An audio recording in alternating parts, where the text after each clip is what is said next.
I'm Amelia. This is my YouTube, I guess. And excuse the setup and the wind. I've just decided that I'm the main character now, and I need like this like hair swept back look for my like what do you mean you're actually 100 years old, like main character moments. Haha. Just kidding. I am in a dorm. I'm in college now. That's something. And it's fall, and I don't live in a place that has seasons, so I have to pretend it feels like fall, which is why this video exists. Alright, so here are 5 fall books, 5 autumn aesthetic books that really make me want to like get out some cozy socks and pull out the twinkly lights and carve pumpkins and do the whole thing. Alright, let's get into it. Before revealing like the books, I do feel the need to give a tiny disclaimer, and that I'm not using like any mathematical scientific process to be like, yeah, this is a fall book. So I pick out a book and you're like, get that out of here, that is for winter, that is for summer. I'm very sorry, but I'm basically just basing this off of vibes, off of how it makes me feel. All right, so yeah. All right, that was kind of very long preamble to not a very dramatic reveal.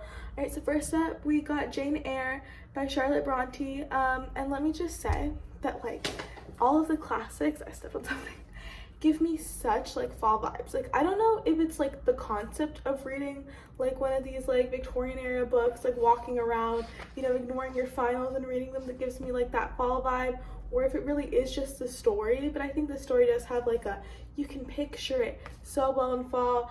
Like Jane, she's like considered like poor and plain, like that's on the back of the book, and she's like in this like little boarding school for orphans. And then she picks up the pace, she like reinvents her life, and who doesn't love like a brooding love interest? And that's in here. So yeah, very very fall, you know, want them to fall in love in fall. It's honestly all romances I kind of picture in like the fall season, because who wouldn't want to be in love in autumn, you know what I mean? It's not the same, like it just hits different, you know? Okay, so book number 2, Truly Devious by Maureen Johnson. Alright, this is a book I'm currently reading, and I'm like about halfway through, and let me just say, it is like an ode to all dark academia murder mysteries. Like I think the author even has a cute little like sense of humor about it, where like the oh my god, I'm totally blanking. The dedication is like to all people that ever wish they found like a dead body in a library. Like let me read it exactly. For anyone who has ever dreamed of finding a body in the library.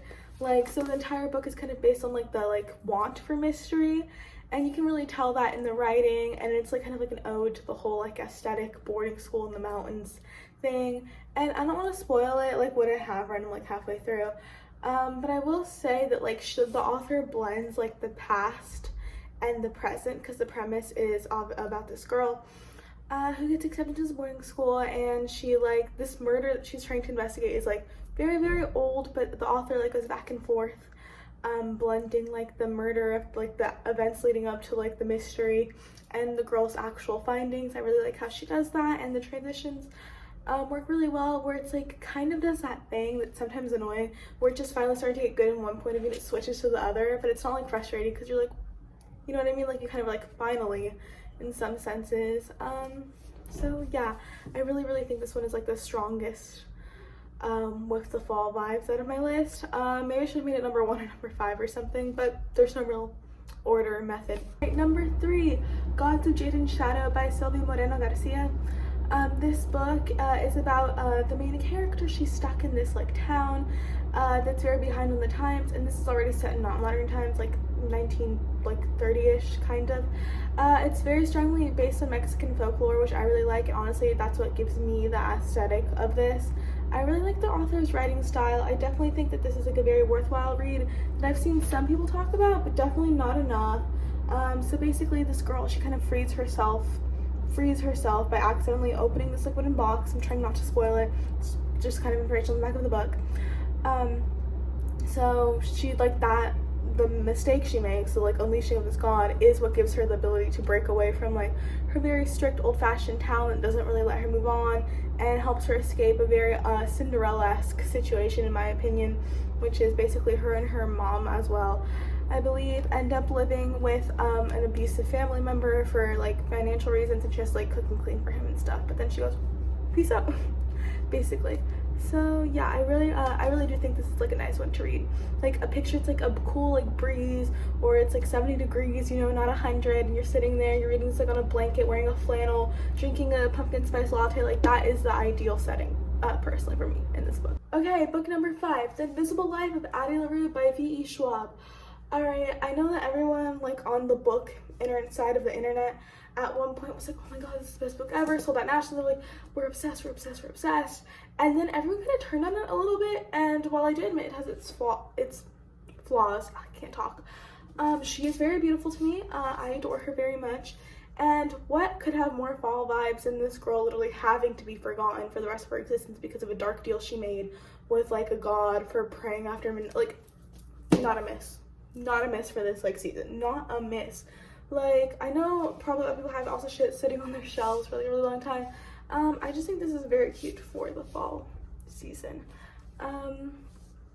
There's not much to say. There's a lot of opinions, like love interests and stuff. I will leave it to read, and I could actually do a whole video on this book, and I might. So let me know, I guess, opinions on it if you check it out, or if you've checked it out and you're like, no, that was overhyped tremendously. I will admit, hype kind of ruins books in a way, because like when something's hyped that much, it's not going to be like at that level. But she's very beautiful to me. Love her very much. Lots of opinions.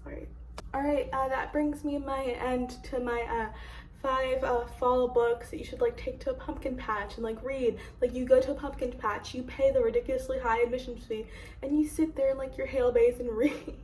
And like little children be like, what is she doing, while they're trying to like carry pumpkins bigger than them, and you're drinking your little like spice latte. I'm rambling. Okay.